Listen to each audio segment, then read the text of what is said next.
108 years. The good Lord has seen fit to keep me on this green earth for 108 years. I have watched the world turn over more times than I can count.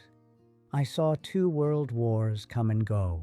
I saw a man walk on the moon on a fuzzy black and white television set that sat in the corner of my living room like a piece of furniture from Mars. I saw the invention of cars that drive themselves and phones that talk back to you when you yell at them. And in all that time, I have seen a whole lot of foolishness. But the biggest foolishness of all, the thing that makes me shake my head until it hurts, is what people put in their mouths. My name is Hattie Mae. Every doctor who ever sat me down looked me in the eye and told me to watch my cholesterol is dead and gone. Every single one of them, bless their hearts. They're in the ground and I'm still here drinking my coffee. They come in with their fancy degrees and their white coats, smelling like antiseptic and arrogance. And they tell you to eat this plastic food and take these new pills. They hand you pamphlets filled with charts and graphs.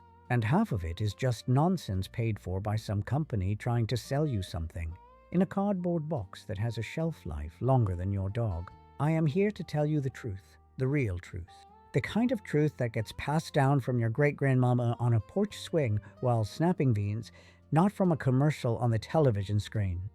It ain't about magic powders or expensive diets or counting calories until you go crazy. It is about the food that comes from the dirt and the water. The food God gave us.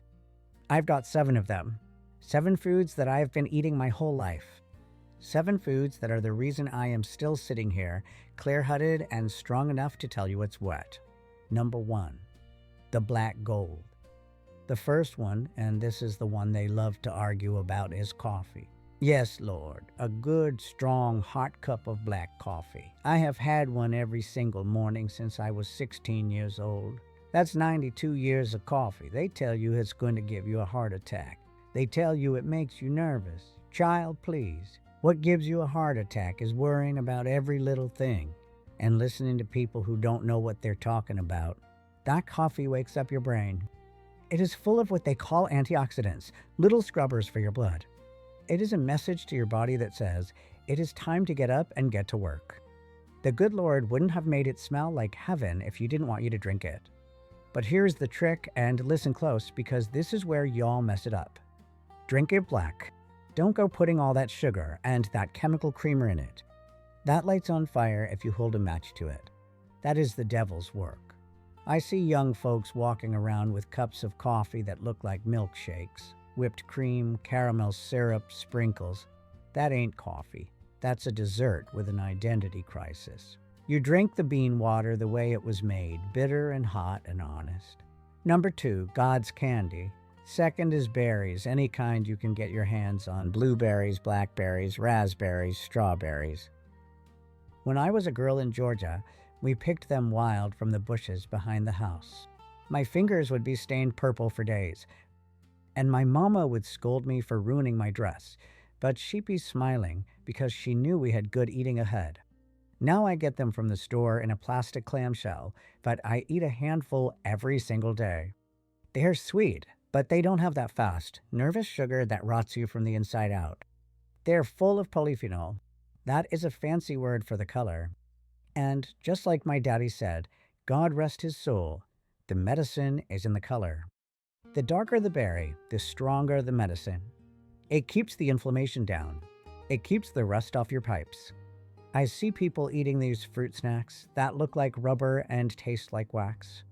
They say made with real fruit on the box. Don't believe it. If it comes in a shape that don't exist in nature, don't eat it. Eat the thing that grew on a bush. Number 3, the brain grease. This one comes from the water. Fatty fish. I am talking about salmon, sardines, mackerel, the oily kind. We didn't get a lot of fresh salmon when I was coming up, but we got sardines. Ate them right out of the tin with a fork on a saltine cracker. My husband, he used to call it a poor man's lunch. I call it a rich man's medicine. Your brain is mostly fat. Did you know that? It ain't muscle, it's thought. It needs good, clean grease to keep the gears turning. That EPA, That DHA, that is the oil that keeps the engine from seizing up. It keeps your thoughts clear. It keeps the sadness from creeping in. They tell you to worry about mercury. I tell you to worry about a brain that can't remember your own children's names. I will take my chances with the fish.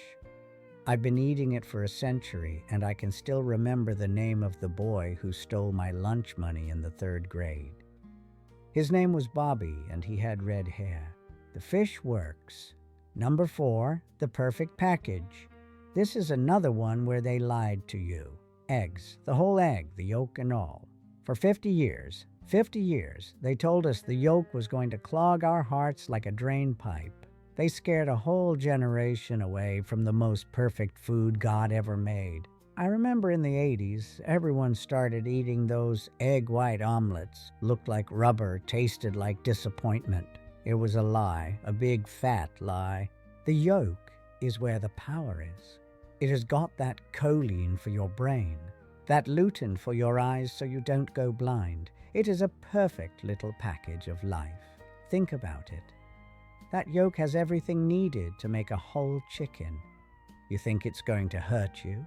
I eat 2 every morning, fried in a little bit of bacon grease, and my heart is still ticking just fine, thank you very much. Number 5, the strength of the earth. This one is going to make the young folks clutch their pearls. Red meat. Yes, Lord. Good, grass-fed red meat. The kind that comes from a cow that actually walked around in the sun and ate grass. Not corn in a feedlot. They tell you it's going to kill you. They tell you to eat fake meat made of peas and oil and laboratory science.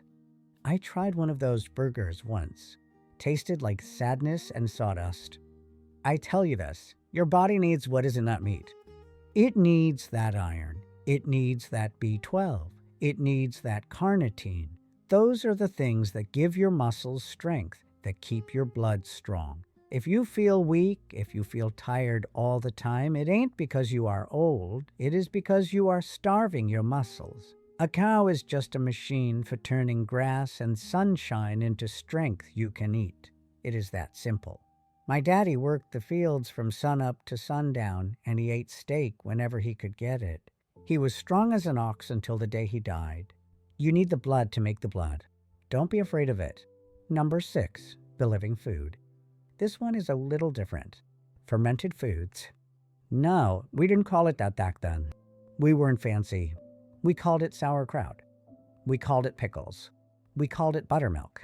It is food that is alive. It is full of good bacteria. Your gut is like a garden. If you just have weeds in there, you are going to be sick. You are going to be bloated and tired and foggy. These fermented foods, they put the good bugs back in the soil. They keep your digestion right. People today, they sanitize everything. They scrub their vegetables until they're dead.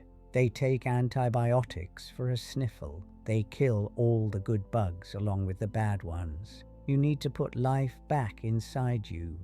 A happy gut is a happy life. You remember that. If your stomach is angry, your head is going to be angry too. I have a little sauerkraut with my dinner every night.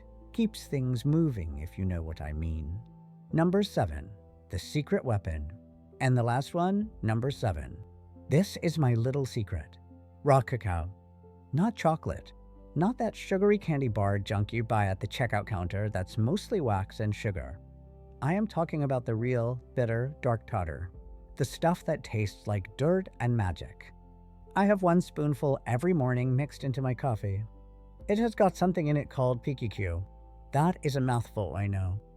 But what it does is it tells your body to make new mitochondria, new spark plugs for your cells. At my age, you need new spark plugs. It wakes up your brain. It gives you a little fire. It keeps the lights on upstairs. It's bitter, yes, but life is bitter sometimes. The bitter makes the sweet taste better. The engine versus the fuel. So, there you have it.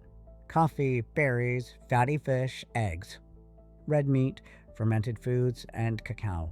That is the list. It is the opposite of what they are selling you on the TV, but it is the truth.